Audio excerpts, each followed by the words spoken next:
wait till I read this bio because I can't even get it out of my mouth. How can one woman be this accomplished? Aradhana Khowala is globally identified as an authority on travel, tourism, and hospitality. And she has 2 decades of experience without one wrinkle in 70 plus countries in 4 continents.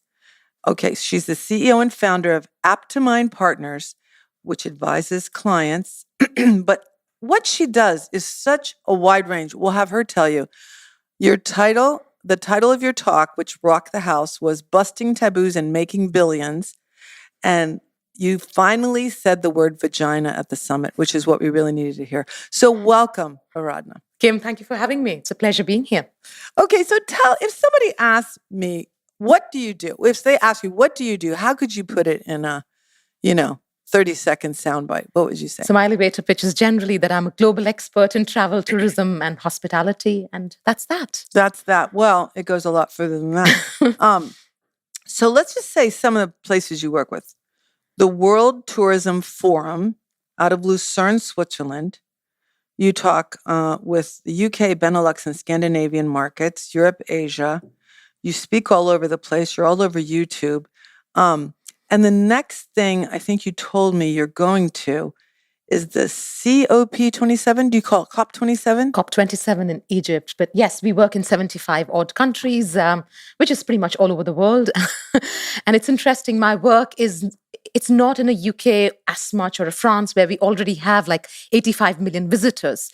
So a lot of my work is helping governments and destinations, which are really frontier markets and emerging destinations. Oh. So how do you then come up with a meaningful offering, and how do you even decide if you want tourists and visitors? Mm-hmm.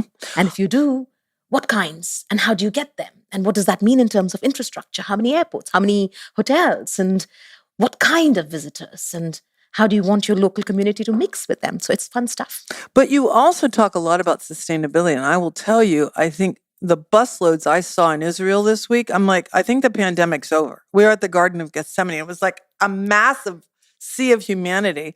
What do you do with their garbage? What do you do with their plastic? So tell me how you approach that to a country whose GDP may be so low and their national debt might be at 90+%. How do you bring up sustainability? So this is a fun one, right? Because I say sustainability is no longer enough because, I don't know if you have kids. I have 2 kids. I have 1. There you go. So when you send your kids off to school, do you tell them, go be less bad today, or go be good, right? So sustainability is to do less bad, which I say is not enough. We need to add back more, or we need to be more good. It's not enough to not, pollute the environment. We need to suck carbon out of the environment. So the transition from less bad to more good is sustainability to regenerative travel, regenerative tourism, regenerative life and wellness. Listen, the UN Conference on Climate Change in Egypt is where you're going. And I keep screaming this from the mountaintops. Nobody listens. The 2022 prediction for the climate is dim, grim, and disaster. They put up alarm bells in their report. Look out, look out. If we don't do something now, human life on the planet is threatened for extinction. So how does this message not fall on deaf ears, and how does it apply to tourism in Egypt? So I'll tell you, I'm probably being irrationally optimistic, but there's 2 parts to it. So I agree with the first part. I genuinely feel sometimes COP is, it's about a bunch of middle-aged men in suits who argue over, the placement of every comma and semicolon. And then they spend 3 nights staying awake, just going through legal text and subtext. Having said that, I think COP also plays a very, very important role because it's the only platform where the biggest polluters in the world meet the poorest countries who suffer the blame for the pollution, but are not the ones who caused it on an equal footing. Oh. So COP plays a very critical role from that perspective. Now, going back to why I'm irrationally optimistic, but probably stupidly so, but I think things are changing. I think we have a critical mass of really cool, radical leaders who are not afraid to stick their neck out. Give me some examples. So, you know how the turtle only wins when it sticks its neck out? We know the story of the turtle, the hare and the turtle. The turtle wins, but the turtle only wins because it decides to stick its neck out and run. So I'm very optimistic about a bunch of leaders who are saying, publicly taking a stand that I'm not going to be happy with status quo. I'm going to make things better. And when a CEO or a leader takes that public stance, I think it kind of engages the younger community and, creates certain momentum, which I think is very important for solving this issue. So I think I've read where, leaders of island nations are screaming because they're like, you're going to drown us. We're going to disappear if something isn't done. Who can you name a couple leaders who are really embracing climate change action? So I know, so I'll go back to the Caribbean islands. Minister Ed Bartlett of Jamaica, not just because he's a very good friend, I'm probably biased, but I think he is unifying the Caribbean nations to the peril of ignoring all things ESG. Good. And that's not just the E, which is the environment part of ESG, but it's also the social and the governance bits of ESG, right? How do you ensure the tourism dollars that you're getting is actually going to benefit your local community?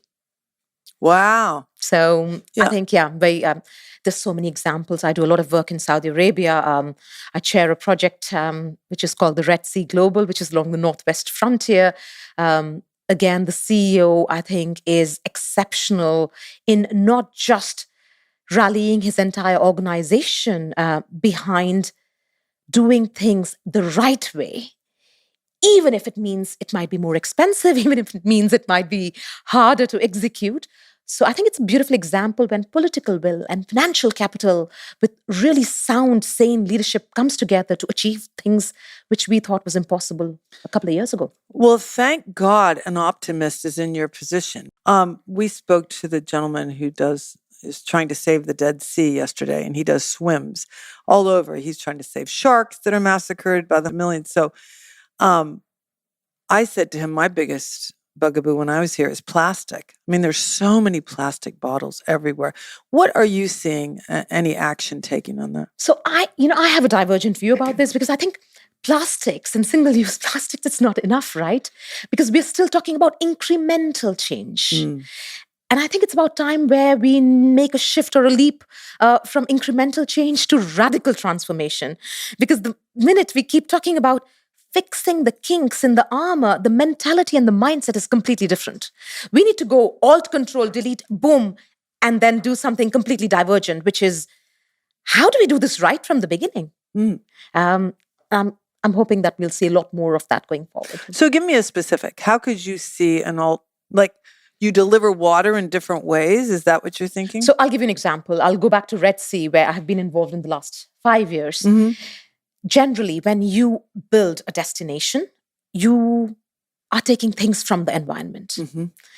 By deciding to only build in 10% of the overall area, which is as big as Belgium, they took the conscious decision, and it was data-driven and led by science, to not just not damage the environment, but add back 30% biodiversity to the environment by building something or by developing something. So I think it's setting an example for, I think, the wider real estate sector that, listen, not only do you not have to be the bad person who's taking away from the environment, here is a tangible way for you to add back to the environment, to the people, to the locals, and do it right. So you concern yourself with doing the financials to say this is good business? Do you help them with that? So I think of myself as the moral compass or the North Star, which is guiding the management to ensure whatever decisions they make, because at the end of the day, the buck stops with the management. A board or an advisory board can, I always say, put their nose in the tent, but hands behind the back.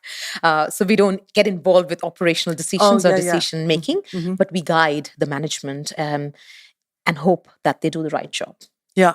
And usually the money is there. I mean, the financial benefit is there with the right decisions, especially sustainably, right? Because I think we are at a tipping point now where if you're not sustainable, you're going to be called out, not just by the younger generation. Look, there's a Greta Thunberg in every company now. Oh, there's good. a Greta in every, Thank along God. the ranks of every company.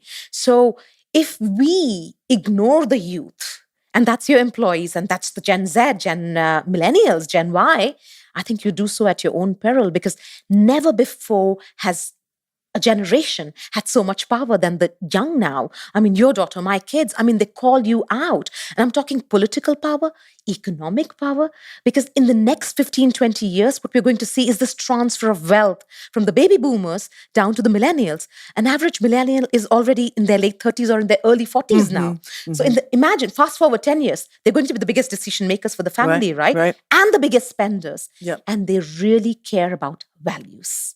So unless you as an organization resonate the values they stand for, they will boycott you like nobody's business. Oh my God. I mean, they're so right out there. Like, I love their stance on mental wellness.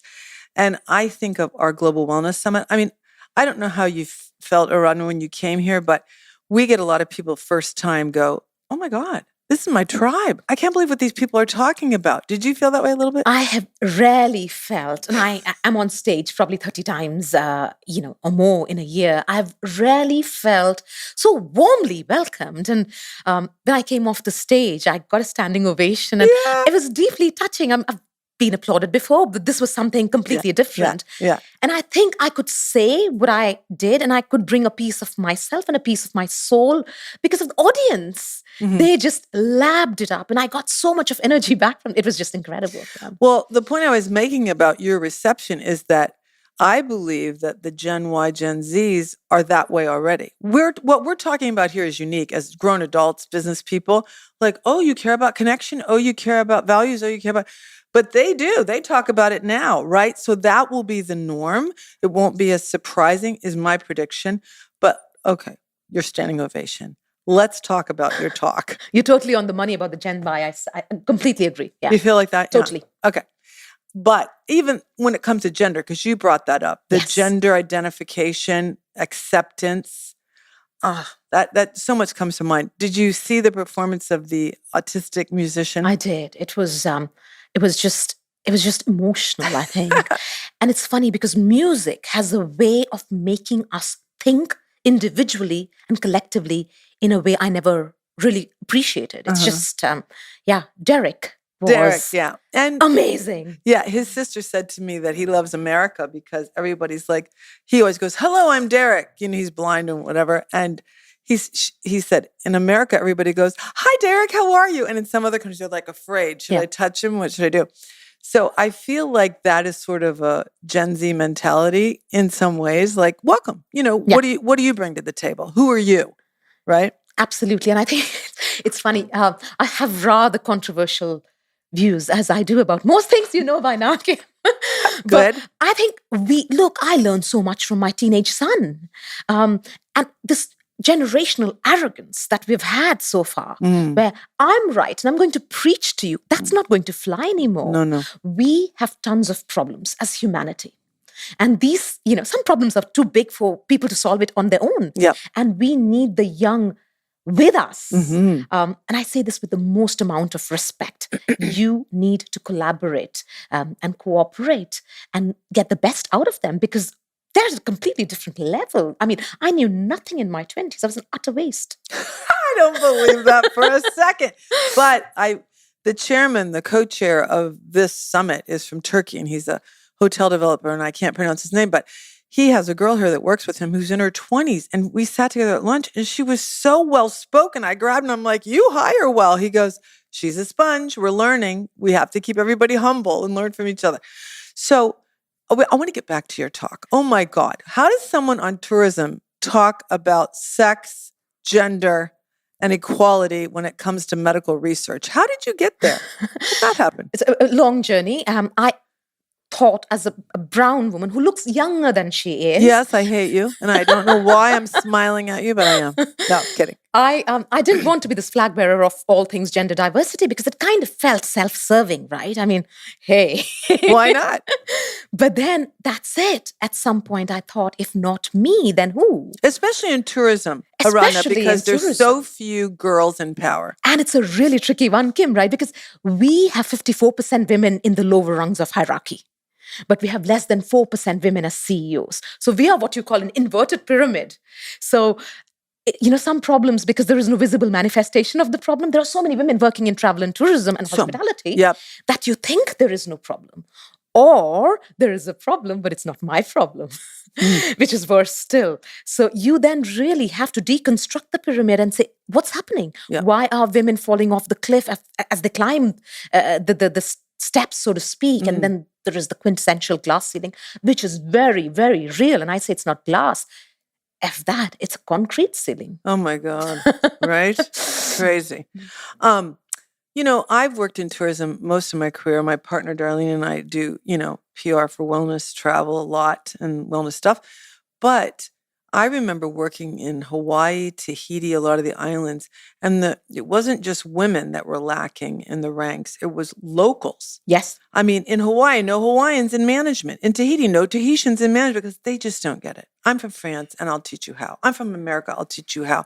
Are you seeing a change in that? It's changing. And I think which is the big focus of ESG now. Unless you're benefiting the local community, you have no right to exist as a business. But you're completely right on the numbers. So 54% women in travel and tourism compared to 39% in the wider economy. But we have only 4% CEOs. Oh, shut up. 4%? 4% is CEOs, which is worse than mining, construction, banking, manufacturing. It's really bad.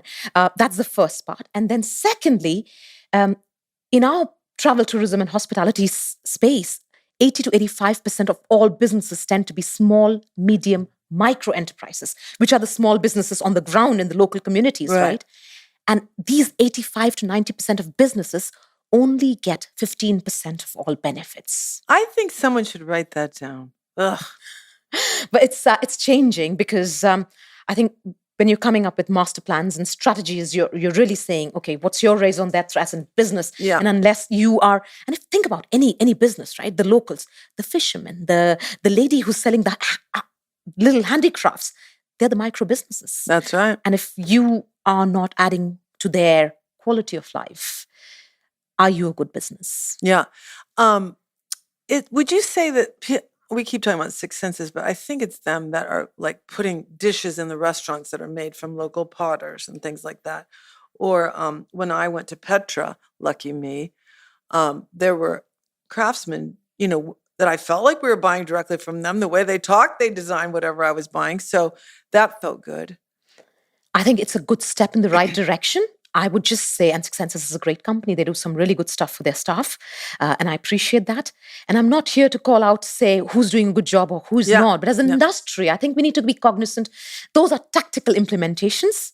We need to really make sure our values are good and aligned. And then strategically, we are delivering on those values. And how you do it is the tactics. So the three things need to kind of line up to kind of make it all come together. Well, I don't know. In my experience, it's if it is financially beneficial, it is a business, it will move the needle.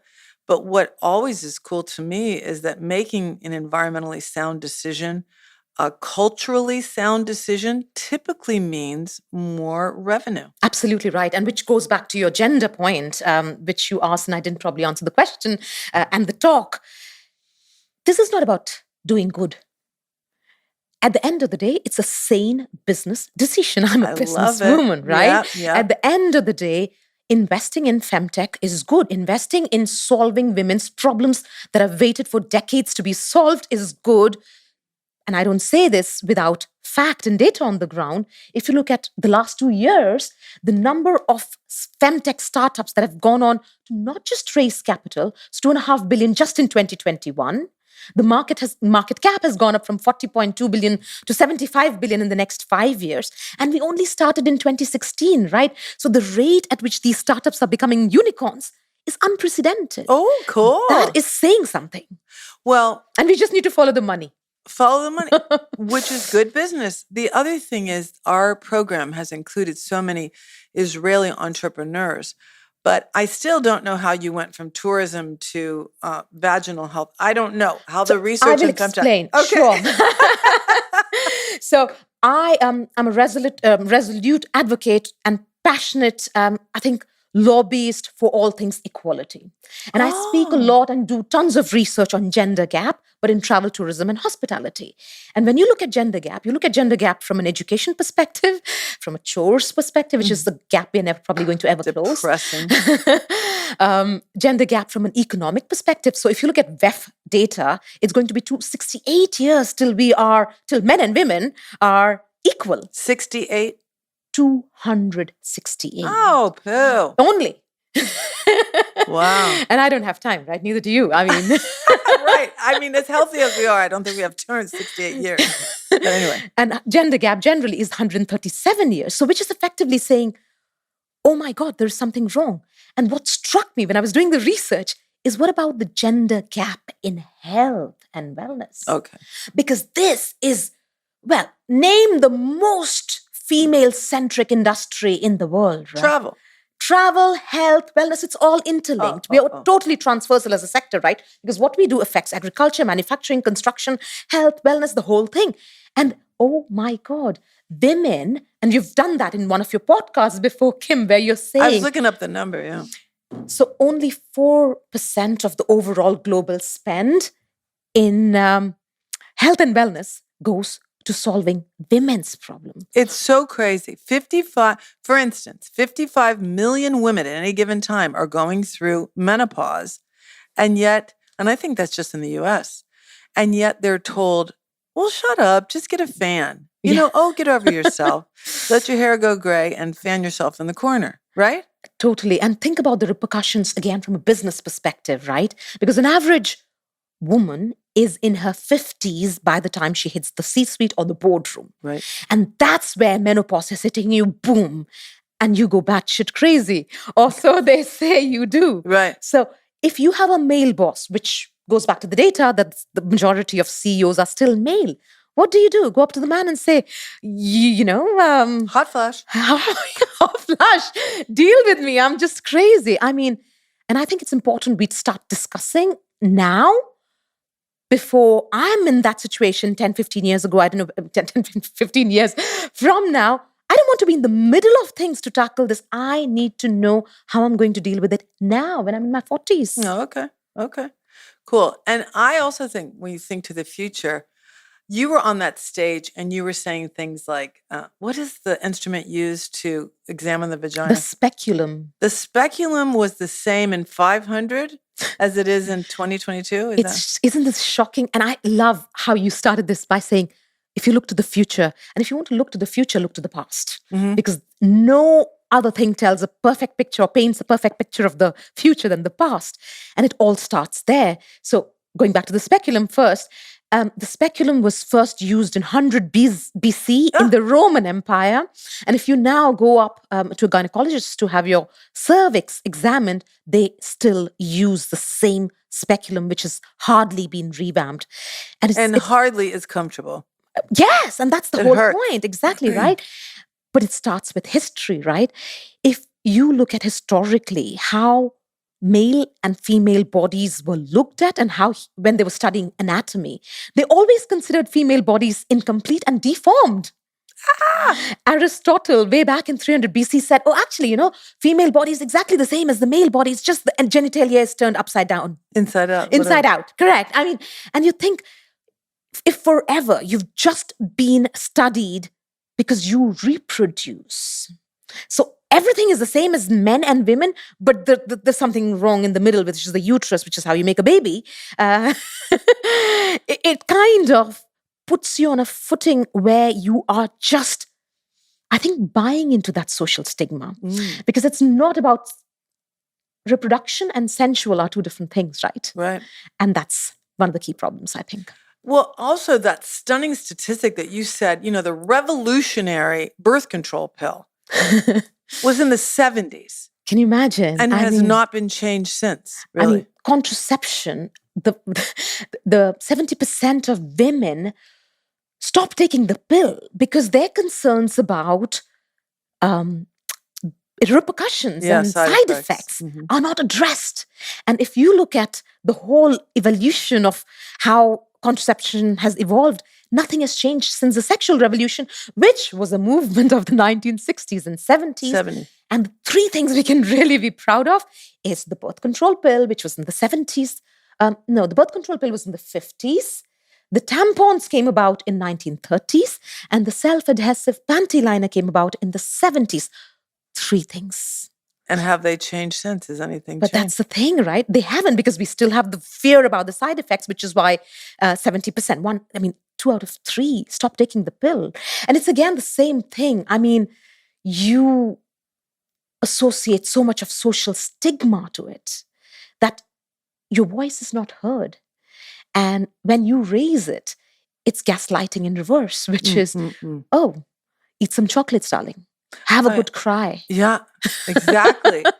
And there's so much, like, it also hit me. I don't know. And we might embarrass our production team. We don't know, but we don't care. When you think about the hoops women go through for birth control, like an IUD, I would never, I mean, who wants a metal something up in their, I don't know, organs forever? How long? Or a shot that lasts 5 years? What is that doing to your internal self? And guess what? A man could use a condom. How amazing. And yet, have you ever seen the reaction when you say that? I can't use a condom. It wouldn't be natural. What do you think it's natural to do all the things we have to do? So we could go on and on. There's no resentment here, though. Don't worry. None at all. None at all. So building awareness, when did you realize, Aradhana, that you had the ability to communicate in a way that would be memorable? I still am working towards it, I think. But I think if you have a voice today, any kind of voice, good or bad, it goes back to what I said during the speech. Every single one of us is a giant, right? Some of us might be smaller giants, the others are large giants to a lot more people. But if you have a voice, I think you have a responsibility to make sure you represent that voice of the burdened, of the othered, which is the vast majority of women, and all kinds of other people. So I think, yeah, I don't know if I have a voice or if I think you do. I'd like to put you in on a secret. You have one? Yeah. But thank you. Yeah, I think the Maslow's hierarchy initially stopped with self-actualization, right? Yes. Now we have self-transcendence, which is purpose. What is my reason for living? What is the meaning of my life? And I think no one really decides to screw up on purpose. But I think once you know you have some kind of a voice, however small, use it. Yeah. Because silence is a misused privilege. Oh my God, I'm writing that down too. I also would love for you to share with our listeners. You said yourself, you're a woman of color, you're a brown woman, and you're in an industry that's highly male. How do you rev yourself up to go into a room and command attention? How do you do it? I don't. I just walk in and slay it and and do so looking good, wearing heels. That's Why not? I mean, beauty and brains is not, beauty times brains is not a constant. So why do we have to choose? I want both. What advice would you give to young women choosing careers now? So a few. Be humble and learn as much as you can. Be smart. So really make sure your rate of progression is fast. So pick things that you need from others and then, keep working on yourself. I think it's very important. But also don't listen to others who say that you have to do things in a particular way to get X, Y, Z. No. Your journey is your own. So follow the path that feels right for you. And finally, I think clap for other women. I'm the biggest cheerleader for other women. I don't care who gets where before me or after me. It doesn't matter. Their journey is their own. But cheer each other up and build each other up. I mean, every single opportunity you have to look someone in the eye, it's an opportunity to build that person up, not tear them down. Yeah. And talk about return on investment. There you go. Typically. So I think that tourism, I love tourism. I've been in that industry for most of my career. And I read somewhere where tourism is the number one employer in the world. I don't know if I'm right, but I have read that. 100%. Up until the pandemic, 10% of employment, 10% of global GDP was contributed by tourism. 10% of global GDP. 10% of employees or employment was contributed by travel, tourism, and hospitality as a sector. But here is the fun part. Up until the pandemic, of course, we lost a lot of numbers because it was the most affected sector. We were in the eye of the storm during COVID. But travel, tourism, and hospitality added 1 out of 4 new jobs. And I'm talking in a world where we're losing jobs to automation and whatever, right? So I think it's fascinating. I mean, it's yeah. So it is such a powerful tool, but how is it a force for good? I know, but we'd love you to share. I'll start at a personal level. When you travel, when you move, you are moved. There is no bigger medium of peace. We're here. We see the culture firsthand. Once you experience a culture, you can never hate the people from that country. Nothing builds bridges more than travel. I think it's my one true addiction in life. Oh, you know what? We got to go to Jordan on this trip, and I'd always admired that royal family from what I knew of it, and I had imagined what it might be like. But it wasn't until I was there. Our tour guide was so invested in us enjoying his country. I can't tell you. I had feedback that one tour was too long. He goes, really? That's how I've never had anyone care more. And, like, here's some tea. You don't have to buy anything. Just come and visit us. I'll never forget Jordan. I mean, it was so amazing. I think it's a very special country. And I think all of the Middle East, that we have 3 key religions intersecting in this part. It's just the most amazing thing. And if you think about the most famous church here in Jerusalem, the keys of the church are with an Arab family, with a Muslim family. Crazy. For 800 years. It's passed down generations. Fact or fiction? Fact, right? Fact check. No, it's absolutely true. Now, we know the power of tourism as a big umbrella industry. What do you think is the power of wellness tourism from what you've read and seen? I think fascinating, again, because on many fronts. Look, historically, if I had the dollars, if I had the money, if I was privileged enough, I would travel and go be on a self-indulgent wellness trip. That's passé. Any hotel which is just providing a spa to treat the symptoms, so to speak, passé. How can you be well, which is a state of equilibrium, physically, mentally, spiritually, and how can that tie into the place where you are? So there is a sense-making and place-making which is happening with wellness, I think, which is probably the most exciting thing that's happening in wellness. How do you give back to the community, to the people, just as much as you take from them and get back from them and come back on a journey where you're healing as much as they're healing you? Oh, that just reminds me again of Jordan. We took a Jeep tour in the Wadi Rum Desert, which is where they filmed The Martian, or I don't know. It's where Lawrence of Arabia fought with the Arab resistance. And our guide was a Bedouin, and he could speak no English, except he'd say, Lawrence House, Lawrence of Arabia's house or whatever. And his name was Honey. That was his name. And he taught us how to say sweetheart in Arabic. It was Habibi, I think. I don't know. Yes, Habibi. Habibi. It was so great. And so the giving back, you hope you give back. You hope you're aware not to be the ugly traveler. But I also think wellness is connection. Wellness is nature. We just interviewed somebody who works on urban bathhouses. So the healing of water, that it doesn't have such a big barrier to entry, right, is also wellness. Fascinating. And water is also leadership, right? Because think of it from a gender perspective, the best kind of leaders are fluid, like water. Shut up. Mutable, like air. They're not rigid. In the world that we live in, which is a VUCA world, where there is one crisis thrown at us, probably every minute, you need to be like water. The best leaders are like water. And fluid. You know what spa means? Solus pro aqua, health by water. There you go. Okay, well, listen, Aradhana, I love talking to you. I hope we stay friends. I hope you can come back to visit us. If we can help you keep your energy up and keep telling your stories of equality, we'll be right here for you. Thanks for talking. Thank you very much for having me. This has been a blast. Thank you for having me. Our pleasure.